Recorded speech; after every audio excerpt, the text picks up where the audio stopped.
চোদ বুঢ়া মোর নাম শুনে হাসিছে কোনবা দিন এমন যে একটা রোদ কোনটিত ভরে দিম না তার পিছতহে গম পাব পুষ্পা কি বস্তু।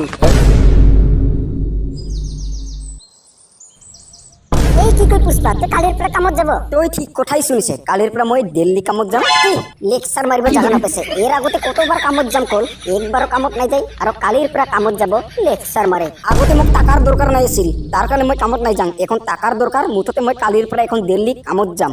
এ পুষ্পা তুই আজি মানু না অলপ কথাতে রাখুতিয়া যায়। ৰাস উঠিয়ে যায় মানে চালা মই ভাবে চাওঁ এই কয়দিন পিছতে চালা ৰাস মেলা হ'ব।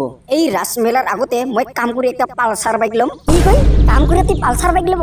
ও তার মানে তুমি রে কি কাম করে পালসার বাইক ল'বা নাপাইকে ভাবিছে নেকি? মোর ইচ্ছা মই ইচ্ছা করলে পালসার বাইক ল'ব পাম ইচ্ছা করলে মই তিরিও ল'ম। আরে পুষ্পা তুই আজি অলপ অলপ কথাতে রাখুতি না। অলপ কথাতে রাগ কথা নহয় তুমি দুজন কি হিচাপৰ কথা কয় মোৰ আগতে জানা আছে। যোন টাইমত মই কাম কৰি একটা পালসার বাইক লৈ দেখাম না তেতিয়াহে তুমি গম পাব আচলতে পুষ্পা কি বস্তু। ফালতু জাত দিলা।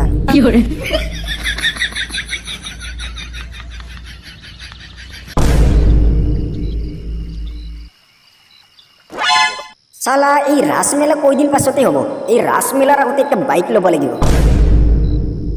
এই কি রে ডাঙর বাবু তুই কি খগেনক কৈছে নেকি যে তই কালির পর রাজমিস্ত্রির কামত যাব? তাহলে খগেনটা কৈছোন তো মই কালিৰ পৰা কামত যাম কয়া। আৰে বাবু এত গৰম এই গৰমতে কাম কৰিব পাব না? কাম কৰিব পাব মানে তুই একটা মাদাৰ চোদ বাপ কমসে কম বেটাটা কালিৰ পৰা কাম কৰিব যাব ভাল ভাল কথা ক'ব লাগে এই বাপটাও ফালতু জাত হয়ে যাইছে। আরে বাবু মই তো এই কথাই কবাইছিলুম যে তুই কালির পৰা কামত যাই যদি যা ভাল কৰে কাম কৰ বেলেগৰ লগত হাই কাজিয়া নকৰিবি কিন্তু তোক কথা কৈ কাম নহব। সুতু বাবু এখন আমিও যাই ঘুমাম। আরে বাবা মই তোর দুধ খাম দুধ বাবা এতে খাম।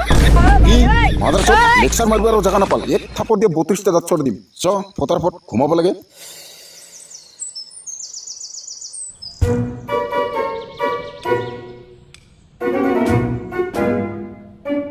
তুমিরা মিস্ত্রি না বলে জোগালি একটা ঘর বানাতে এটাও দিন লাগে না বলে তো কিবা ভাং ভাজেছে। আরে মালিক তইও যে কি কয় গরমটা অলপ বেশি করে দিছে রে তার কারণে অলপ ধীরে ধীরে কাম কৰিব লাগে আর লগতে আমি মাত্র দুইজনে কাম করেছং তার কারণে আমার ঘর বানাতে অলপ দেরি হয়েছে। মই ওগুলো নাজানো যে রোদ দিয়ে না ঠান্ডাতে মুঠতে মনত রাখিবি যাতে 10 দিনের ভিতৰত একটা ঘর কমপ্লিট হয়। এখন তুমিরা মোর মুখে চাই থাকিব না বলে কাম করিবা যাব যা কাম কর। ও কালি মোক নগেন্দাই কৈছিল যে কাম কৰিব একজন মানুহ আহিব এই মানুহটা তয়ে নেকি? হয়তো ময়ে নগেনটা কৈছিলুম যে ময়ো কাম কৰিব যাম। আচ্ছা ঠিকে আছে বাবু তাৰ পিছত তুই এই গৰমত কাম কৰিব পাব না? আরে তইও যে কি চাওয়া খেলানির কথাটা কইলা এইটার কিবা গরম নাকি? মোর কারণে এই গরমটা কিছুই নহয় এট করে কত গরমত কাম করিলাম। আচ্ছা ঠিকে আছে বাবু তোর কথাটা শুনিয়া ভাল লাগিল তার পিছত তোর নামটা কি? মোর নাম পুষ্পা। পুষ্পা?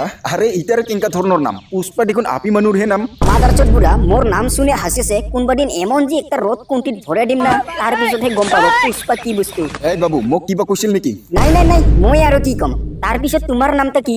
মোর নাম? আরে বাবু মোর নামটা জানিয়ে লাভ নাই দে মুঠতে এইখিনি মনত রেখে তো যে এই গোটাই ঘর বানোয়ার মালিকটা মই। ও হয় নেকি তাহলে মই তোক মালিক কয়ে দেখাম।